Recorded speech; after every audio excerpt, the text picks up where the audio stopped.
Il y a très longtemps, dans un royaume lointain, un roi juste nommé Georges régnait avec sagesse.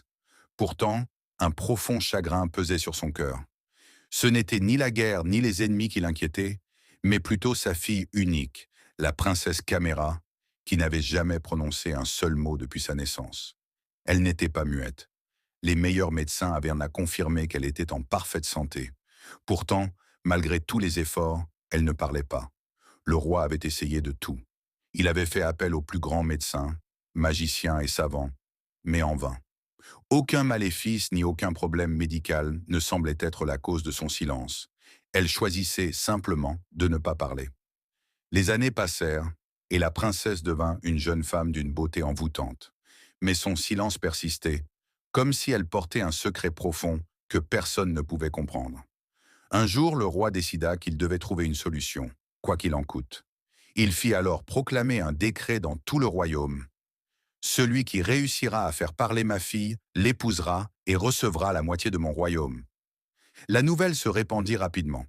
Des médecins, des sorciers, des sages et même des bouffons affluèrent au palais. Mais personne ne réussit. Certains essayèrent de l'effrayer, d'autres de la faire rire, et certains récitaient des incantations magiques. Pourtant, la princesse restait immobile, les observant avec son éternel silence. Après plusieurs semaines d'échecs, le roi commença à perdre espoir. Peut-être que sa fille ne parlerait jamais. Dans un petit village éloigné du palais, un jeune homme pauvre, mais d'une grande intelligence, nommé Ethan, entendit parler du défi du roi. Il était connu pour sa capacité à résoudre les énigmes les plus complexes. Malgré les moqueries des villageois, il prit la décision de tenter sa chance. Comment un simple villageois comme toi pourrait-il résoudre un problème qui a déconcerté les plus grands savants? Mais il ignora leurs paroles et entreprit son voyage. Après avoir traversé montagnes et rivières, il arriva enfin aux portes du palais. Lorsqu'il entra dans la grande salle du trône, il vit le roi Georges assis majestueusement sur son trône. À ses côtés, la princesse Caméra restait immobile, semblant être dans un autre monde. Ethan s'inclina avec respect et dit « Majesté, accordez-moi une seule chance d'essayer de faire parler la princesse. » Le roi le regarda avec méfiance, mais hocha la tête en signe d'approbation. Contrairement à tous ceux qui l'avaient précédé, Ethan ne parla pas directement à la princesse. Il s'assit calmement en face d'elle, sortit une petite bougie de sa poche et l'alluma devant elle. Puis, d'une voix douce et mystérieuse, il commença à raconter une histoire. Par une nuit orageuse, un jeune homme nommé Adam, passionné d'exploration, roulait sur une route de montagne, loin de toute civilisation. Sous la pluie battante, il aperçut au loin un vieux manoir délabré, entouré d'arbres noueux. Il semblait abandonné depuis des décennies. Curieux, il poussa la grande grille rouillée qui émit un grincement sinistre. Après avoir traversé la cour obscure, il atteignit la porte principale du manoir. Il la poussa lentement. Et à sa grande surprise, elle s'ouvrit sans résistance, comme si quelqu'un l'attendait. À l'intérieur, le hall était immense, rempli de meubles anciens couverts de poussière. De lourds rideaux déchirés dansaient au gré du vent venant des fenêtres brisées. En avançant, il remarqua un vieux tableau suspendu au mur. Le portrait semblait fixer Adam avec intensité.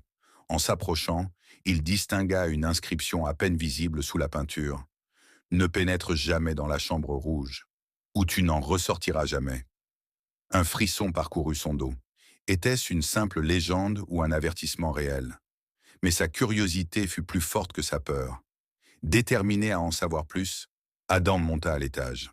Un long couloir sombre s'étendait devant lui, bordé de portes verrouillées, sauf une porte peinte en rouge sombre. Il hésita un instant, puis posa la main sur la poignée. La porte s'ouvrit lentement, émettant un bruit sec, comme si elle n'avait pas été touchée depuis des siècles. Au centre de la pièce, il y avait un grand miroir au cadre en argent. Mais ce qui lui coupa le souffle, c'était que son reflet ne bougeait pas en même temps que lui. Lorsqu'Ethan atteignit ce passage de son histoire, il souffla soudainement la bougie.